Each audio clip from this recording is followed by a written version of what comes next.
벌써 저희가 2024년의 마지막 주일 예배를 하나님께 올려드리고 있습니다. 시간이 생각보다 많이 빠르게 지나가는 것 같아요. 돌아보면 어떻게 지나갔는가 싶을 정도로 시간이 빠르게 지나갔습니다. 그리고 이번 주 말씀을 묵상하면서 한 해를 쭉 돌아보았습니다. 올 한 해에 정말 많은 일이 있었구나, 많은 어려움이 있었고, 제 개인적으로도 그렇고 교회적으로도 그렇고 많은 어려움과 또 힘듦과 또 변화를 겪었던 그런 한 해가 아닌가라는 생각을 합니다. 성도님들의 삶 가운데 참 많은 어려움이 있었겠구나라는 생각을 하게 되는 한 주였습니다.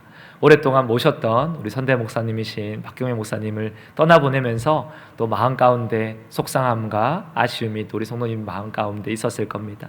또 나라를 보면 지금 우리 나라가 참 어려운 가운데 있음을 우리가 모두가 다 공감하실 겁니다.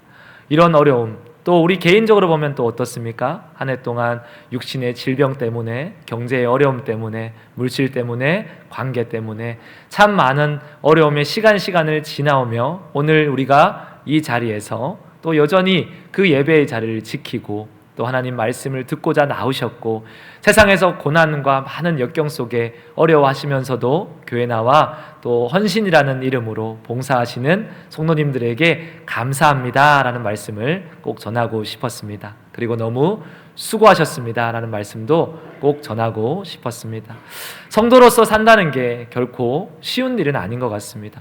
한 주간의 또 1년간의 삶을 묵상하면서 저도 이제 성도로서, 물론 지금도 성도고 목사이기도 하지만 이전의 삶을 돌아보니 참 쉽지 않은 삶이다라는 생각을 제가 해보게 되었습니다.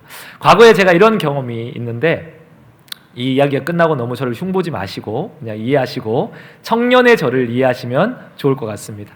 저도 예전에 직장 생활을 했었습니다. 신학을 저는 조금 늦게 시작한 편이라 20대 후반까지 이렇게 직장 생활을 했었는데, 직장 생활하면서 이렇게 월화수목 금금금 일할 때가 많았어요. 그러니까 잔업이 많으니까 주일 성수도 겨우 지킬 수 있는 직장 생활을 했던 적이 있습니다. 그러니까 조금 일찍 마치면 얼마나 기분이 좋은지 몰라요. 가끔 가다가 일주일에 한두 번 일찍 가는 날이 있는데, 그날이 이상하게 꼭 수요일 아니면 금요일인 겁니다. 그래서 제가 이제 기쁜 마음으로 6시 퇴근을 해서 집으로 가다 보면 어떤 차와 마주치느냐, 교회 예배 차랑 꼭 마주쳐요. 거기 누가 타고 계시냐면 저를 반드시 부르시는 권사님 한 분이 타고 계세요. 저희 어머니 권사님. 퇴근하고 집 가다가 잡히면 부르십니다. 타라! 이렇게 부르세요. 목사님이 거기서 창문을 내리시고 타야지 라고 얘기를 하신단 말이에요. 그래서 몇 번 끌려갔습니다. 참 표현이 맞는지 모르겠지만 수요 예배, 금요 예배를 몇 번 끌려가다 보니까 다음부터는 좀 이렇게 지혜가 생기더라고요. 이상하게 그날이 수요일이고 금요일인데 집에 가다 보니 그 시간에 맞아요. 그 예상과 다르지 않게 교회차가 지나갑니다. 처음 제가 이실 짓고 얘기하는 겁니다. 제가 무엇을 할게요? 주차되어 있는 차 밑에 몇 번 숨은 적이 있음을 고백합니다. 배도 고프고 오늘 예배 가기가 좀 힘들더라고요. 그래서 차 밑에 이렇게 숨어서 그 차가 지나가면 건너갔던 그런 경험이 있습니다. 아마 이 얘기를 들으면 또 마음에 안정을 느끼시는 분이 있을 수 있어요. 목사님도 예배를 도망간 적이 있으니 나도 그래야겠다, 이런 생각을 하신다면, 그때 제가 하나님께 잘못 숨어가지고 지금 제가 예배를 빠질 수가 없습니다. 이렇게 붙들리시지 않으시려면 평소에 잘 하셔야 또 하나님의 넘치는 은혜가 있을 줄로 믿습니다. 우스갯소리로 얘기를 했지만 저의 과거의 모습도 보니까요, 직장생활을 하다가 몸이 지치니까 예배 드리는 게 막 기쁘지가 않을 때가 있더라라는 것입니다. 그런 성도의 삶을 돌아보면 참 우리 성도님들도 어려움이 있으시고 고난이 있으시고 또 힘듦이 있으시겠다라고 생각이 듭니다.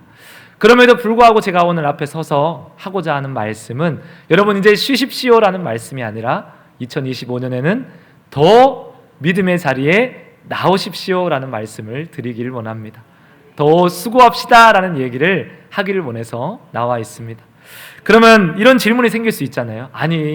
그러면 목사님, 수고하고 더 예배의 자리를 지키면 우리 삶 가운데 지금까지 많은 어려움이 있었는데 어려움이 점점 없어집니까? 고난이 없어집니까? 환난이 더 이상 우리 삶 가운데 없습니까? 라고 물어보신다면 그렇지는 않습니다 라는 말씀을 드릴 수밖에 없을 것 같습니다.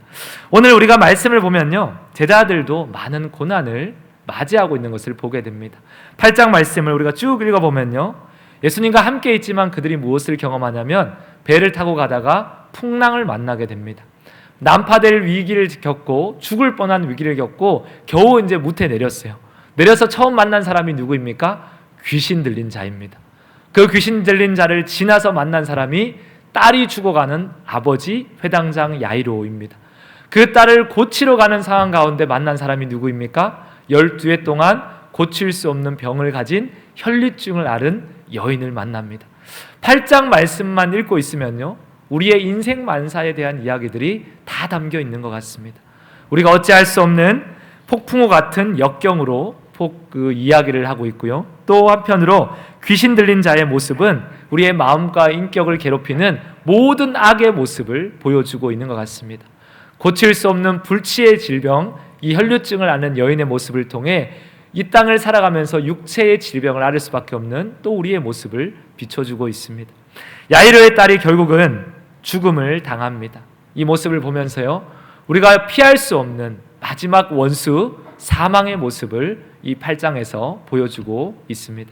그러니까 우리가 이 말씀을 보면 우리 인생에 겪을 수 있는 웬만한 문제는 한 큐에 다 만날 수 있습니다. 제자들이 예수님과 함께 있음에도 불구하고 그 장면을 우리가 말씀을 통해 경험할 수 있다는 겁니다.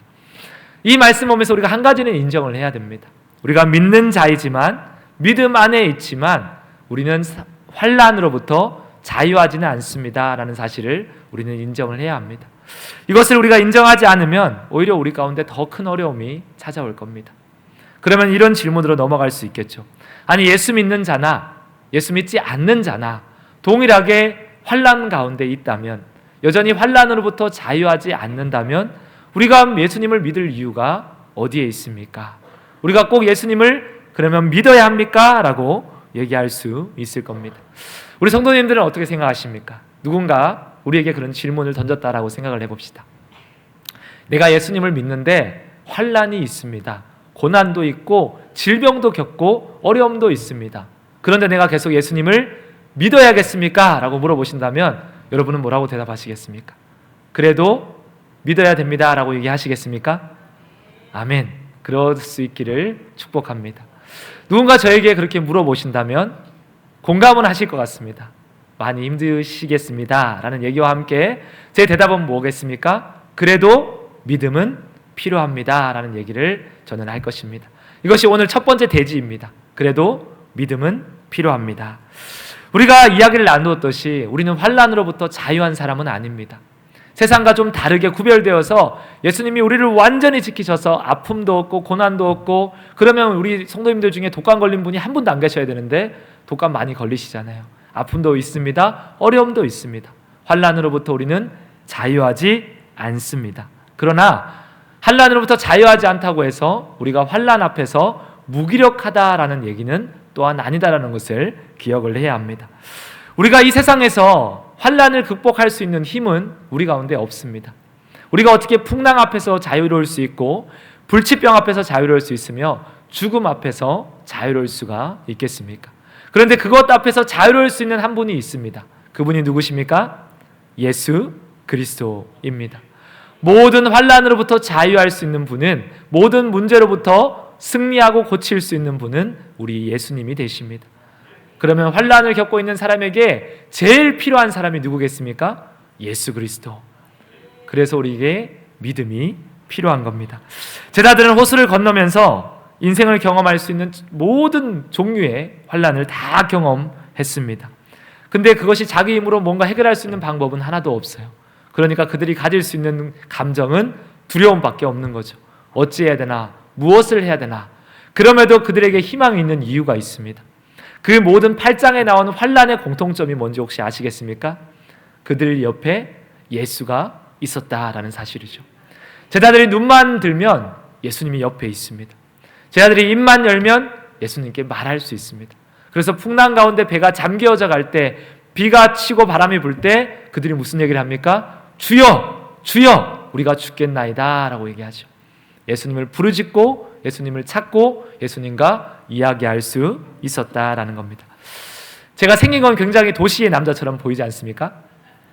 누가 세게 비웃으시는데 근데 저는 되게 시골 출신입니다. 마을에 몇 가구가 없는, 정말로 이게 전빵도 없는 그런 시골입니다. 전빵 가려면 자전거 타고 한 15분은 가야 이제 슈퍼 가서 전빵 가서 먹을 걸 사 먹을 수 있는 그런 아주 변두리에 있는 그런 시골에 살았습니다. 시골의 특징은 뭐 불빛도 별로 없지만 마을도 가구도 별로 없고 또 하나의 안 좋은 점이 있습니다. 화장실이 집안에 없습니다. 요즘은 이게 이해가 안 되시지만 옛날에 우리 어르신들은 다 이해를 하실 겁니다. 화장실이 마당을 지나서 저기 뒷강까지 가야 이용을 할 수 있습니다. 어린 나이에 제가 화장실 가는 게 얼마나 무서웠는지 몰라요. 그래서 작은 거는 요강을 이용했습니다. 근데 큰 거는 이용할 수가 없잖아요. 반드시 그 길을 지나 흑암을 뚫고 화장실에 가야 합니다. 그리고 요즘은 화장실이 이렇게 좀 이쁘게 잘 되어 있지만 제가 어릴 때만 해도 화장실이 밑이 뻥 뚫려 있습니다. 재래식 화장실 다 아시죠? 이렇게 침 뱉으면 구데기가 따라 올라오는 그런 화장실에 있었습니다. 그런 어두운 화장실의 밑을 보면은 뭐가 나올 것 같으세요? 손이 하나 나올 것 같지 않으십니까? 그리고 그 전설적인 얘기가 들려옵니다. 귓가에 빨간 휴지 줄까 파란 휴지 줄까. 우리나라의 정치와 비슷한 것 같아요. 귀신도 알고 있는 것 같습니다. 그 생각이 떠올라서 너무 무서운 겁니다. 그래서 제가 항상 이 화장실을 갈 때 누구와 함께 요청을 했냐면 한 살 위에 있는 누나에게 부탁을 했습니다. 누나 똥 마려운데 같이 가주면 안 돼? 근데 누나도 어쩔 수 거절할 수가 없어요. 자기도 급할 때 제가 필요하거든요. 그래서 늘 화장실 앞에 가서 큰 일을 보면서 계속 말을 겁니다. 앞에 있지?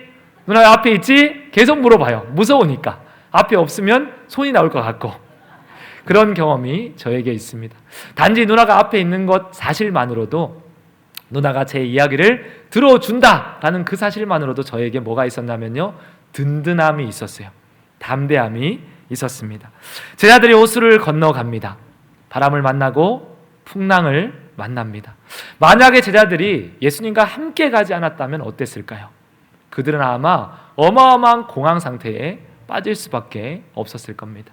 혈류증 앓은 여인, 귀신 만난 자가 예수님을 알지도 못하고 만나지도 못했으면 어땠을까요? 아마 인생을 포기할 수밖에 없었을 겁니다. 야이로는 또한 어떻겠습니까? 딸이 죽어가는데 아빠가 할 수 있는 것이 아무것도 할 수 없다면 그 심정이 어땠겠습니까? 그러나 그들에게 무엇이 있었냐? 예수님께 부르짖을 수 있는 그 시간이 있었다라는 거죠. 우리가 믿음이 없다면 우리 인생 가운데 만나는 그 어마어마한 문제 앞에서 우리는 무너지고 말 것입니다. 그래서 우리 가운데 믿음이 필요한 이유가 여기에 있습니다. 제가 우리 막내가 올해 3살인데 큰 어려움을 한번 겪은 적이 있습니다.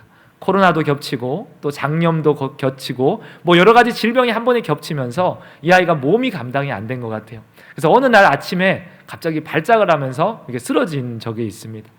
구급차를 타고 가는 길에도 아이가 정신을 못 차리고 병원에서도 몇 번이나 이렇게 발작을 하며 쓰러지는 것을 저는 3명을 키웠지만 처음 경험해 봤습니다. 얼마나 제가 놀랐겠어요. 얼마나 이 가슴이 철렁했겠습니까? 그럼에도 불구하고 그 시간을 제가 견딜 수 있었던 것은, 그때 제가 감사할 수 있었던 것은 내가 예수님을 믿는 것이 참 감사하다, 그런 생각을 했던 적이 있습니다. 예수님은 선하신 분이고 우리와 함께 하시는 분이고 또 우리에게는 기도라는 무기가 있잖아요. 기도할 수 있으니까 괜찮다라는 담대함이 오히려 우리 사모를 위로해 줄 수 있는 그런 시간을 가졌습니다. 또 우리 성도님 중에 그런 고백을 한 기억이 있습니다. 우리 교회 얼마 되지 않은 새가족 분인데 자녀가 이제 크게 아프면서 보통은 이렇게 예수님을 믿으면서 큰 어려움이 있으면요, 우리가 쉽게 이런 얘기를 합니다. 내가 예수를 믿는데도 왜 이런 일이 있습니까?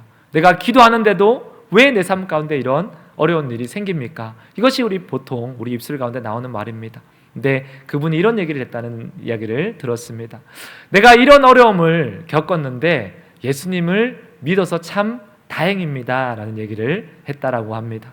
지금 눈앞에 있는 이 일 때문에 불평하는 것이 아니라 이 일을 만나면서 내가 신앙을 가지고 있어서 너무 감사합니다 라는 얘기를 했다라고 합니다. 오늘 우리가 예수님을 믿는다라는 사실, 예수님이 나와 함께 합니다라는 사실만으로도요, 저와 여러분에게 뭐가 있냐면 담대함이 있습니다. 그분이 내 기도를 들어주시고 그분이 내 삶 가운데 함께 하시기에 우리는 그분께 마음껏 부르짖을 수가 있는 겁니다. 절망의 순간에 내가 의지할 분이 이 세상의 모든 문제를 해결하실 예수 그리스도라는 것을 우리가 정말 알고 있다면 저와 여러분의 삶 가운데 우리는 믿음으로 우리의 마음을 지킬 수가 있을 겁니다. 이것이 믿음이 필요한 이유입니다. 믿는 자들에게는 문제 앞에서 두려움이 아니라 담대함이 있습니다. 오늘 사랑하는 송천교회 모든 성도님들에게 그런 담대함이 있으시기를 축원합니다. 아멘, 아멘. 그리고 이 믿음은 단지 누가 내 이야기를 듣고 있다. 사실 화장실에서 저희 누나가 제 이야기를 듣고 있다고 밑에 손이 나오는 걸 막아줄 수는 없습니다. 그럼에도 불구하고 저는 담대함을 얻었지만 우리 예수님을 믿는다라는 것은 누군가 내 얘기를 듣고 있고 내가 혼자가 아닙니다 라는 정도의 그런 담대함이 아닙니다. 오늘 제자들이 만나는 문제는요, 세상이 어떤 누구도 감당할 수 없는 절대적인 문제입니다. 절대적으로 해결할 수 없는 문제, 모두가 그 문제를 보면서 그거는 안 되는 일이야 라고 얘기할 수밖에 없는 문제입니다. 그들이 만난 것을 한 번 더 다시 살펴보겠습니다. 누가복음 8장 24절입니다. 함께 읽도록 하겠습니다. 제자들이 나와 깨워 이르되 주여 주여 우리가 죽겠나이다 한데 예수께서 잠을 깨사 바람과 물결을 꾸짖으시니 이에 그쳐 잔잔하여 지더라. 아멘, 아멘. 여기 계신 모든 분들 중에 바다와 파도와 바람을 명령하여 잠잠하게 하실 분이 계십니까? 안 계십니까? 계신다고 하시면 고민을 많이 해봐야 됩니다. 사실 우리는 그 바다와 바람과 파도 앞에 무기력한 존재입니다. 아무것도 할 수 없는 절대적인 문제를 제자들이 만난 겁니다. 그리고 누가복음 8장 27절 말씀입니다. 함께 말씀을 읽겠습니다. 예수께서 육지에 내리심에 그 도시 사람으로서 귀신 들린 자 하나가 예수를 만나니 그 사람은 오래 옷을 입지 아니하며 집에 거하지도 아니하고 무덤 사이에 거하는 자라. 아멘. 이 귀신 들린 자는 오랫동안 옷을 입지 않고 집에 들어가지 않고 무덤 속에서 뛰어다니는 사람입니다. 나중에 이 귀신 들린 자가 회복이 되었을 때, 예수님의 발치에 앉아 있을 때 동네 사람들이 다 놀라며 이야기합니다. 그가 귀신 들린 자가 아니냐, 저가 어떻게 하여 고침받고 귀신으로부터 자유케 되어 예수님 앞에 앉아 있느냐라는 얘기를 하는 장면이 있습니다. 이 말씀이 무엇이냐면 동네 사람들이 다 그가 귀신 들린 것을 알았다라는 거죠. 그가 그런 어려움 가운데 있는 걸 알았지만 누구도 무엇을 하지 못했느냐, 귀신 들림을 해결해 줄 사람이 아무도 없었다라는 것을 보여주고 있습니다. 이 또한 절대적으로 아무도 할 수 없는 문제였습니다. 누가복음 8장 43절 말씀을 보겠습니다. 함께 읽겠습니다. 이에 12해를 혈루증 앓는 중에 아무에게도 고침을 받지 못하던 여자가. 아멘. 이 혈루증 앓는 여인에 대해서 성경이 무슨 증언을 하고 있습니까? 아무에게도 고침받지 못한 여자입니다. 의사도 고칠 수 없고 주술사도 고칠 수 없고 누가 와도 그녀의 병을 고치지를 못했습니다. 이 혈루증이라는 병도 불치의 병이었습니다. 누구도 만질 수 없는 문제, 절대적인 어려움의 문제였습니다. 마지막 누가복음 8장 49절입니다. 함께 말씀을 읽겠습니다. 아직 말씀하실 때에 회당장의 집에서 사람이 와서 말하되 당신의 딸이 죽었나이다. 선생님을 더 괴롭게 하지 마소서 하거늘. 아멘, 아멘. 마지막 문제는 더 심각한 문제입니다. 죽음의 문제입니다. 당신의 딸이 죽었으니 선생님을 모시고 올 이유가 없습니다. 그들의 생각에 예수도 안 되는 거였습니다. 예수님이 와도 안 되는 문제입니다. 제가 오늘 얘기했던 이 네 가지 문제는요, 누가 와도 해결할 수 없는 절대적인 문제입니다. 여기 계신 누구가 이 동일한 문제를 겪게 된다면 많은 사람들은 얘기할 겁니다. 그거는 안 되는 거야. 그거는 할 수 없는 거야. 그것은 도저히 풀 수 없는 절대적인 어려움의 문제야 라고 이야기할 수밖에 없을 겁니다. 이 문제와 씨름하는 사람이 무엇을 할 수 있겠습니까? 그런데 놀랍게도 이 문제를 예수님께 가져가면 어떤 일이 될까요? 우리 최홍만이라는 사람을 알고 계실 겁니다. 키가 아주 큰데 저보다 조금 크더라고요. 2m 18cm 정도 됩니다. 큰 최홍만이라는 격투기 선수가 있는데 손도 아주 큽니다. 이 최홍만이라는 사람이 사과를 이렇게 든 사진이 있는데 사과가 어떻게 보이냐면요, 자두처럼 보입니다. 너무 커서. 그리고 이 사람이 아이폰을 이렇게 손에 들었는데요, 진짜 아이폰이 되었습니다. 손으로 터치도 못할 만큼 아주 작은 폰이 손 안에 이렇게 있습니다.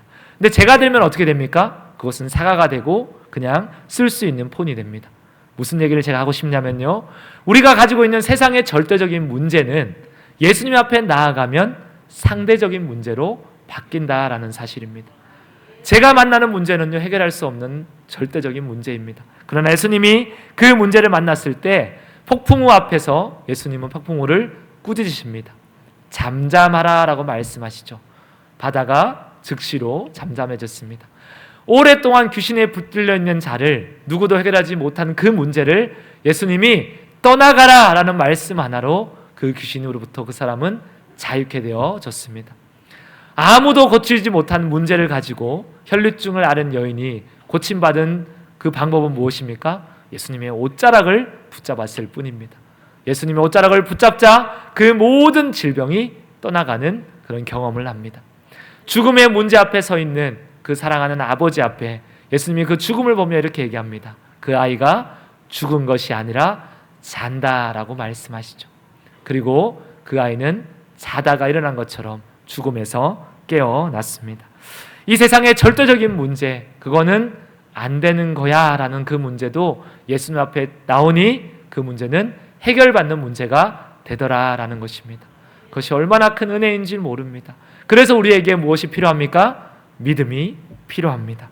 내 입장에서 절대로 안 되는 그 문제는 예수님 앞에 서면 풀리는 문제가 되는데, 그것이 푸는 열쇠가 이와 같다라고 이야기를 하고 있습니다. 누가복음 8장 25절입니다. 함께 읽도록 하겠습니다. 시작.